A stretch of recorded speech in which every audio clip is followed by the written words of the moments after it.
I was walking through one of those massive furniture showrooms last week, just browsing, and I had this really distinct moment of, I guess you'd call it beige fatigue.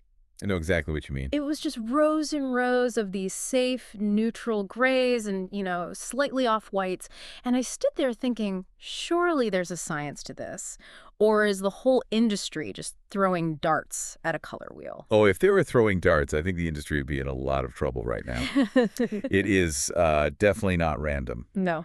No. In fact, if you look at the supply chain of any big furniture brand, color is usually the very first domino to fall. The first domino? Really? Before the shape of the sofa or the material? Absolutely. Before you cut a single piece of wood, before you weave a yard of fabric, you have to decide on the palette. Wow. If you get that wrong, it doesn't matter how comfortable the chair is. It doesn't matter how great the design is. It stays in the warehouse. That is a very high-stakes way to start. But it makes sense. Welcome back to the deep dive. Today, we are unpacking a document that feels less like a design catalog and a lot more like a survival guide for the next 3 years. I like that, a survival guide. We're looking at the 2026 Furniture Color Trends Report by Sunbin Qi from ASKT Furniture. And this isn't just, here are some pretty colors for your mood board. This is a strategic roadmap for the next 18 to 36 months. Okay. Specifically targeting dining, living spaces, and hospitality. It's a really dense, fascinating look at how we build our environments. Right. And just to orient everyone, we are projecting ourselves forward into early 2026 here. The mission today is to decode the 4 specific colors that are going to define that year. Yep. But more importantly, and this is why I love this source, we need to understand the economics behind them. Because as you said, this is about inventory. It's all about inventory. Connect the vibe to the bottom line. Exactly. I want to start with a number that just jumped out at me from the source material immediately. It references WGSN, the big trend forecasting agency, saying that color accounts for over 90% of a purchasing decision. That seems aggressively high. 90%. It sounds high until you think about your own behavior as a shopper. I mean, when you scan a room or scroll through a website, your brain filters by color first. Before shape or price. Before shape, price, material, anything. It's the primary visual hook. The report emphasizes that for high-volume items like dining chairs, color is a strategic tool. Okay. It is the difference between a bestseller and, well, dead stock. So if we're looking at 2026, what's the vibe check? Because for the last few years, it felt like we were in this cycle of, dopamine decor. Right. The bright colors, the maximalism. Yeah, trying to cheer ourselves up after the pandemic years. Is that over? It is swinging back. The pendulum is moving away from that overstimulation. The report identifies a massive shift towards what they call low-noise environments. Low noise. I love that term. It implies that our current environments are like shouting at us. They are. I mean, between the digital fatigue, the relentless news cycle, all the visual clutter, consumers are exhausted. They don't want their living room to scream at them anymore. The source identifies 3 psychological drivers here. What are they? Calmness, essentialism, and resilience. Okay, let's parse essentialism for a second, because that sounds a lot like minimalism, and I feel like we've been doing minimalism since, 2010? What's the difference? That's a great question. Minimalism is often about subtraction, right? Taking things away until the room is nearly empty. Right. Essentialism is about quality. It's a desire for real materials and fewer but better things. It's not about living in a white box. Okay. It's about living with things that have texture and weight and meaning. And I'm guessing that ties into the resilience driver? Correct. Resilience is that earth-first mindset. It means we want materials that look like they come from the earth and, can return to it. So no more neon plastics. Exactly. We're not looking for synthetic sheens. We want grounded durability. Okay, so the psychological stage is set. We're tired, we want quality, and we want to feel grounded. So let's get into the solution. The report highlights 4 specific colors. And listener, these aren't just generic names like blue or white. We have technical specs here. We do. Let's start with the anchor. The report calls it Cloud Dancer. That's Pantone 114201. Cloud Dancer. It sounds like a racehorse. But looking at the swatch here in the report, this is tricky. It's white, but it's not white. No, it is definitely not gallery white. You know that stark, clinical white that reflects so much light it almost hurts your eyes? Yeah. This isn't that. It's described as structural, soft, and billowy. The report uses the word scaffolding to describe it. Which is just a brilliant metaphor for a manufacturer. Think of Cloud Dancer as the visual silence in a room. I like that. It allows other materials like a walnut table or a textured rug to breathe. If you have a chaotic room, this color sort of resets the palette. From a manufacturing standpoint, though, isn't white a complete nightmare? I mean, dirt, factory floors, shipping marks. It is a challenge. Right. But that's why the nuance matters so much. Because it's an off-white with some warmth, it's slightly more forgiving than a pure optic white. Okay. And the application here is key. The report suggests using this for chair shells, specifically plastic or painted wood and tabletops. It also mentions packaging, which I thought was a fascinating detour in a furniture report. Well, this is the Apple effect, right? The Yeah. unboxing experience. Ah. Cloud Dancer pairs perfectly with craft cardboard and zero plastic packaging. So you open a brown recycled box and see a Cloud Dancer chair shell. It looks premium and eco-friendly immediately. It just signals clean. Okay, so Cloud Dancer is our light, our scaffold. Now let's talk about the color that the report calls the safe volume driver, Universal Khaki, Sherwin-Williams SW6150. This is the workhorse of the entire collection. The description in the notes here says, sweatpants for your living room. It's a funny image, but it's so accurate. Think about why you wear sweatpants. They're comfortable, they're familiar, you don't worry about ruining them. Universal Khaki is a warm, mid-tone neutral. It sits in that murky but cozy space between beige, taupe, and sand. So is this just the new gray? Because for a decade, everything was millennial gray. It's the successor to gray, yes, but it's warmer. Gray is cool, it's industrial, it's concrete. Khaki is organic, it's outdoor-inspired. It evokes canvas, timber. It feels more human. It feels more human. And as for why it's a volume driver, Yeah, that sounds like corporate speak for boring. it might be boring to a trendsetter, but to a business, it is safety. It offends no one, and it matches everything. If you're a buyer for a mass-market furniture chain, you can order 10,000 units of a dining chair in Universal Khaki and sleep soundly. You know it'll sell. You know it'll sell. It works with black metal legs. It works with oak legs. It works in a dark apartment or a bright sunroom. It's the Swiss Army knife of beige. The Swiss Army knife of beige, so the report recommends it for wood stains. Exactly. Think ash or oak with a transparent warm finish. Or for powder-coated metal frames. If black metal feels too harsh for a cozy vibe, you just swap it for khaki metal. It softens the engineering. Okay, so we have the airy white and the safe khaki. Now we need some drama. The third color is Silhouette. Benjamin Moore, AF 655. Now we are entering the quiet luxury zone. I see quiet luxury in headlines everywhere, usually involving cashmere sweaters that cost $2,000.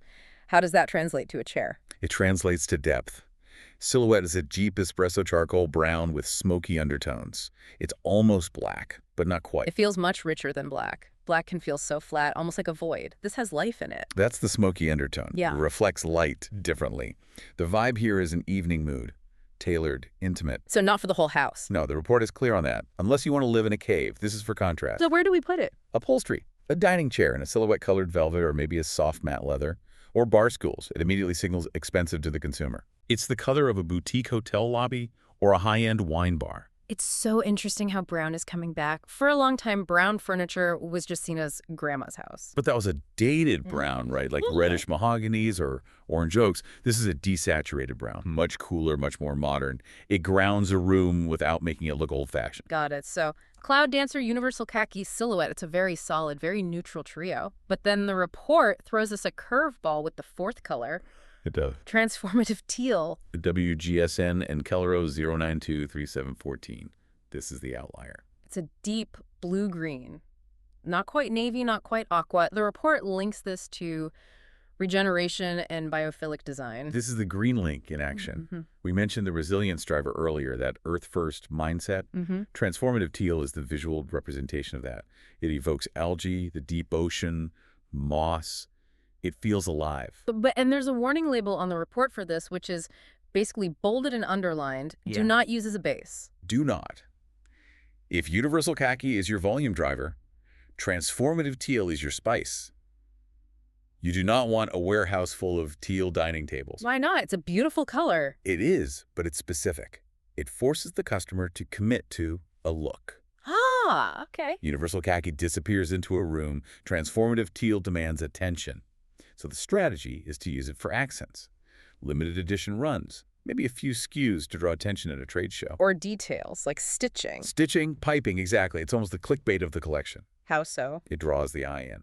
A customer might click on an ad because of the Teal chair, browse the site, and end up buying the khaki chairs. But the Teal did its job. But the Teal did its job. It signaled that your brand is modern, eco-aware, and on-trend. It's there for branding as much as it is for sales. That is a crucial distinction. Okay, now we have the 4 colors. But you can't just throw them in a blender. Oh. The report outlines a golden ratio for building an assortment in 2026. This felt like the most practical advice in the whole document. This is the formula for profitability. If you're building a range, you want a breakdown that looks something like this. 60 to 70% anchors. Okay, so that's our Cloud Dancer and Universal Khaki. The sweatpants and the scaffolding. Precisely.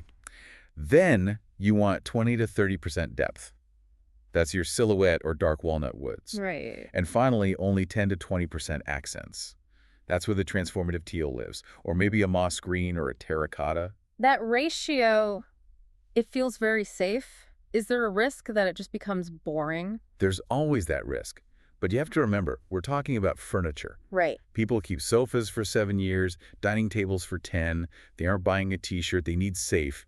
This ratio ensures that all the pieces in your collection can talk to each other. Ah, so your khaki chairs don't clash with your silhouette sideboard. Exactly. It creates a coherent world for the consumer. It prevents that fragmented look where nothing matches. Does this ratio hold up globally? Or is this just for, the US and European markets? The report notes some really interesting regional nuances. For example, if you're selling in Germany or the Nordics, that 60% anchor category is huge. The Scandi look. The Scandi look. Oh. They love the soft whites, the light woods. They are very resistant to dark, heavy furniture. But the UK is different. The UK and Ireland lean darker. They have a history of cozy, enclosed spaces. Think of pub culture or the cottage aesthetic. Silhouette tones perform much better there. You can push that depth category up to 40% in those markets. And then there's what you might call the Instagram factor, or I guess the e-commerce factor. Huge. The report mentions that buying furniture online is terrifying for people. Right. Return rates are a massive cost. Cloud Dancer and Universal Khaki are low-risk digital colors. Because they photograph well. They photograph consistently. A dark, velvet chair-like silhouette is hard to photograph. Is it black? Is it brown? Is it navy? On a cheap phone screen, you can't tell. A khaki chair looks like a khaki chair. It reduces the item not as described returns.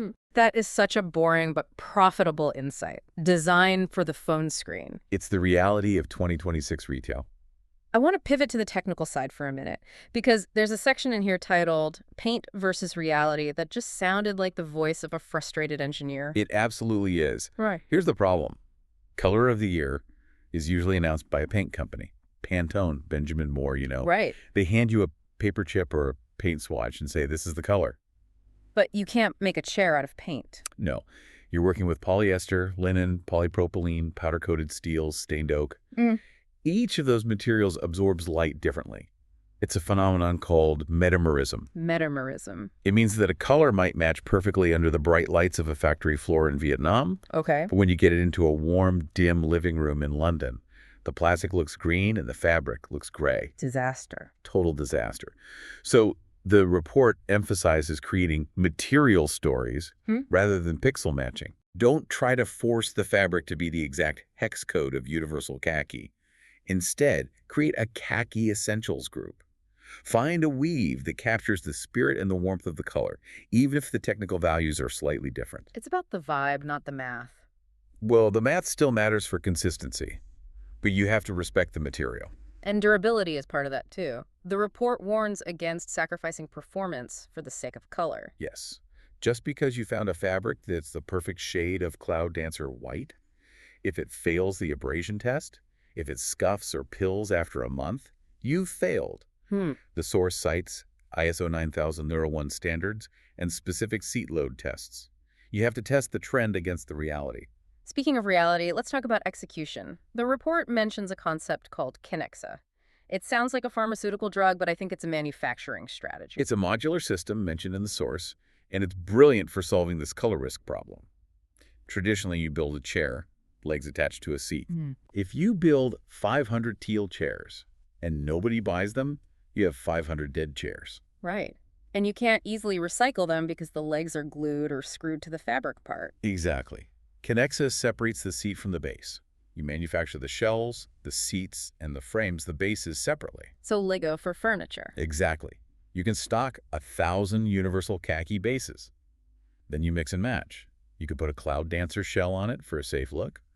Or if a customer wants that transformative teal, you just grab a teal shell and bolt it to the khaki base. That must save so much warehouse space. It saves space, but it also allows you to be agile. If teal flops, you just stop making the shells. You aren't stuck with the legs. It lets manufacturers take small risks on accent colors without betting the whole farm. And I assume this helps with shipping, too. Massively. You can nest the shells like stackable cups. You can flat pack the bases. You aren't shipping air inside a finished chair box. Which brings us right back to the sustainability angle. The green link. We talked about how teal looks green, metaphorically. But does this actually tie into policy? It does. The European Green Deal and other global policies are cracking down on fast furniture. They want longevity. So making a chair that falls apart in 2 years is becoming, what, effectively impossible? Or at least very expensive because of tariffs and waste taxes. Right. The color palette we just discussed, these essentialist colors, they're designed to last. Okay. They aren't colors of the season that you throw away in 6 months. They're 3 to 5 year commitments. So by choosing universal khaki and silhouette, you're actually designing for longevity. And when you combine that with the Conexa modularity, where you can repair a chair by just replacing a leg or a shell, you have a product that aligns with the circular economy. The color tells the story. I am natural, I am resilient, and the engineering backs it up. It's fascinating how we've gone from, I like this shade of white, to this shade of white is a strategic response to global supply chain logistics and European environmental policy. That is the depth of the industry. Color is never just color. So let's wrap this up with a summary for our listeners, whether they're buyers, designers, or just someone looking to repaint their dining room. 2026 is moving us from a cold, stark past into a warmer, more grounded future. Correct. We are trading cold gray for universal, khaki warm, safe, essential. We're trading clinical white for Cloud Dancer. Ritual soft scaffolding. We're trading flat black for silhouette-rich, deep, quiet luxury. And we are adding transformative teal as our little signal of life and regeneration. Exactly. And the strategy is anchor with the lights, contrast with the darks, and sprinkle the accents sparingly. And respect the materials. Don't paint the world. Build it. I want to leave our listener with one final thought. We talked a lot about quiet luxury and essentialism today. These trends are moving toward things that feel real, warm, and long-lasting. And it strikes me that this isn't just about furniture. How so? Well, if we're designing our homes to be low-noise environments, if we're desperate for our chairs to feel like sweatpants and our walls to feel like clouds, it says something pretty profound about the state of the world outside our front door, doesn't it? It suggests that the world outside is loud, chaotic, and demanding. Yeah. And we're looking for our homes to be the one place that demands absolutely nothing from us. A safe harbor. A safe harbor. A safe harbor in universal khaki. I think I can live with that. It sounds very comfortable. It really does. Thanks for guiding us through the spectrum today. My pleasure. And to you, listener, take a look at your living room. Is it shouting at you? Maybe it's time to bring in some silence. We'll catch you on the next deep dive.